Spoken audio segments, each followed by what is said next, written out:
Welcome to our YouTube channel. साथीहरू, आज हम यस भिडियोमा बिएड दोस्रो वर्षका नेपाली कविता काव्यमध्ये लक्ष्मीप्रसाद देवकोटाद्वारा लेखिएको यात्री कविताको सम्पूर्ण जानकारी हासिल गर्नेछौँ। भिडियो अन्तसम्म अवश्य हेर्नुहोला। लक्ष्मीप्रसाद देवकोटाको परिचय।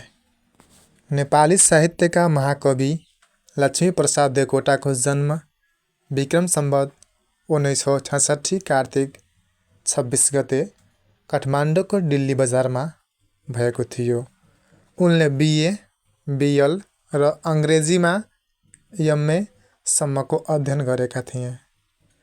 उनी नेपाली भाषा प्रकाशनी समितिमा जागिरे 2000 मा, त्रिचन्द्र कलेजमा प्राध्यापन 2003, नेपाली साहित्य परिषदका सभापति 2004, युगवाणीका सम्पादन 2004, पदम कन्या कलेजमा प्राध्यापन 2011, कमर्स कलेजमा प्राध्यापन 2012, काव्य प्रतिष्ठानको संस्थापक अध्यक्ष 2012, इन्द्रेणी पत्रिकाको सम्पादन 2012, शिक्षा र स्वायत्त शासन मन्त्री 2014, रायल नेपाल एकाडेमीका सदस्य 2014 जस्ता सेवा र पेसामा संलग्न भएका थिए।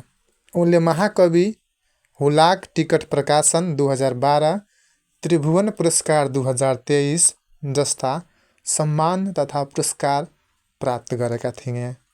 उनको मृत्यु भने विक्रम सम्वत 2016 भदौ 29 गते आर्यघाट काठमाडौँमा भएको थियो। कवि लक्ष्मीप्रसाद देवकोटाका कवितागत प्रवृत्ति। लक्ष्मीप्रसाद देवकोटाले विक्रम सम्वत 1991 मा गोरखापत्रमा पूर्णिमाको जल्दी शीर्षकको कविता प्रकाशित गरी कविता यात्रा सुरुवात गरेका हुन्। उनी नेपाली साहित्यका बहुमुखी प्रतिभा भएका स्रष्टा हुन्। उनले कविता, निबन्ध, कथा, उपन्यास, नाटक, समालोचना जस्ता साहित्यका विविध विधामा कलम चलाएका छन्। हृदयका भावलाई बिना रोकटोक, बिना बन्धन, स्वतः स्फूर्त र स्वच्छन्द रूपमा अभिव्यक्त गर्ने स्वच्छन्दवादी कविता लेखन परम्परालाई आधुनिक नेपाली कवितामा भित्राउने देवकोटाको स्वच्छन्दतावादी प्रगतिवादी कवि हुन्। उनी कृत्रिमताको विरोध गरी स्वच्छन्द अभिव्यक्तिमा जोड दिने कवि हुन्। कवि देवकोटा मनबाट जागृत भाववेगलाई शास्त्रीय नियमनको बन्धन अनि परिष्कार र परिमार्जनको नाममा रोक्न चाहँदैनन्। उनी भावनामा हावाको वेग झै तीव्र गतिमा संसार विचरण गर्न चाहन्छन्। उनी भावमा प्रवाहित हुँदा भावलाई सीमित शब्दले थेग्न नसक्दा आफ्नोपनका नयाँ नयाँ शब्द निर्माण गर्दै अगाडि बढेको पाइन्छ। उनको भाषा कठिन शब्दावलीले भरिएको पनि हुँदैन भने बौद्धिकताले थिचिएको पनि हुँदैन, तर भाषाको परिष्कार र परिमार्जनमा भने उनको त्यति चासो पुगेको देखिँदैन। उनले सहज र स्वाभाविक रूपमा आफ्ना भावनालाई कविता मार्फत छुताछुल्ल पोखेका छन्। उनका कवितामा बौद्धिकता भन्दा हार्दिकता सबल रूपमा देखा पर्दछन्। देवकोटा प्रकृति प्रेमी कवि हुन्। उनले कवितामा प्रकृतिको सुन्दर चित्रण गरेका छन्। उनले प्रकृतिलाई नै मानवीय ज्ञानको स्रोत, गुरु र पाठशाला मानेका छन्। उनले प्रकृतिलाई ज्ञानको पाठशाला हो भन्दै प्रकृतिबाट मानिसले अथाह ज्ञान आर्जन गरी मानवीय जीवन सुखी बनाउन सक्ने धारणा व्यक्त गरेका छन्। उनका कवितामा प्रकृतिको विविध रूपको चित्रण पाइन्छ।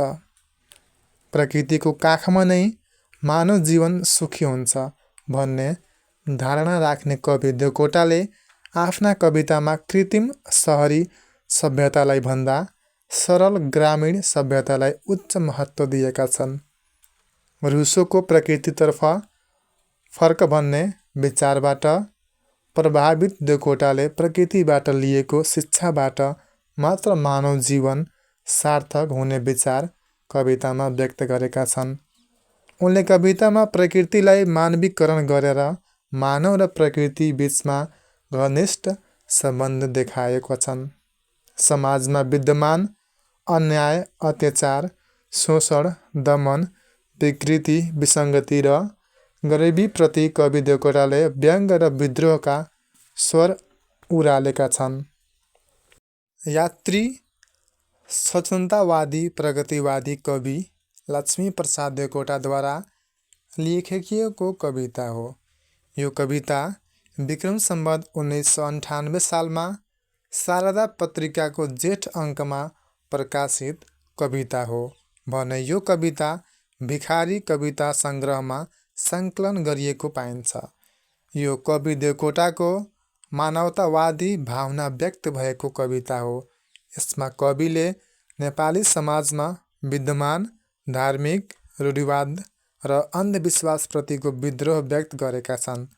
कवि देवकोटाले यस कवितामा मानवतावादी भौतिक चिन्तन व्यक्त गर्नुका साथै समाज सुधारको आग्रह समेत गरेका छन्।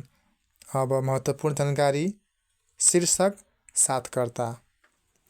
यात्री शब्दको शाब्दिक अर्थ यात्रा गर्ने व्यक्ति भन्ने हुन्छ। यस कविताको शीर्षक यात्री एक शब्दात्मक विश्लेषण पद हो। यस कवितामा ईश्वर वा भगवानलाई खुसी पार्न मन्दिरतर्फ जान लागेको यात्रीलाई सम्बोधन गरिएको छ। यस कवितामा कविले विभिन्न सामग्री सहित मन्दिरमा भगवानको पूजा गर्न जान लागेको यात्रीलाई मन्दिरमा जानभन्दा बरु दिन दुखी, शोषित, पीडित र असहाय व्यक्तिलाई सेवा, उत्थान र सत्कार गर्नुपर्ने भन्नुभएको छ। यसरी मन्दिरमा पूजा गर्न हिँडेका यात्रीलाई सम्बोधन गरिएको तथा त्यसै यात्रीलाई ईश्वरको पूजा गर्नुभन्दा दुख कष्टमा पिल्सिएका व्यक्तिहरूको चढाइरोको घाउमा मलम लगाउन आह्वान गरिएकाले यस कविताको शीर्षक यात्री सार्थक देखिन्छ। अब रहेको छ मूल भाव। देवकोटा मानवतावादी कवि हुन्। उनले यस यात्री कवितामा पनि आफूभित्र रहेको मानवतावादी भाव व्यक्त गरेका छन्।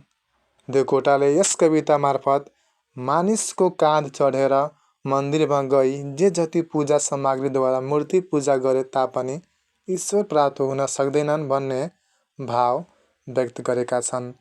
मानिसलाई पीडा दिँदै मन्दिरमा गई पूजा गरेर ईश्वर प्राप्त हुन्छ भन्ने मानिसहरूको धारणाप्रति कविको असहमति रहेको छ। देवकोटाका विचारमा त ईश्वर सबै प्राणीको मनमा हुन्छन्।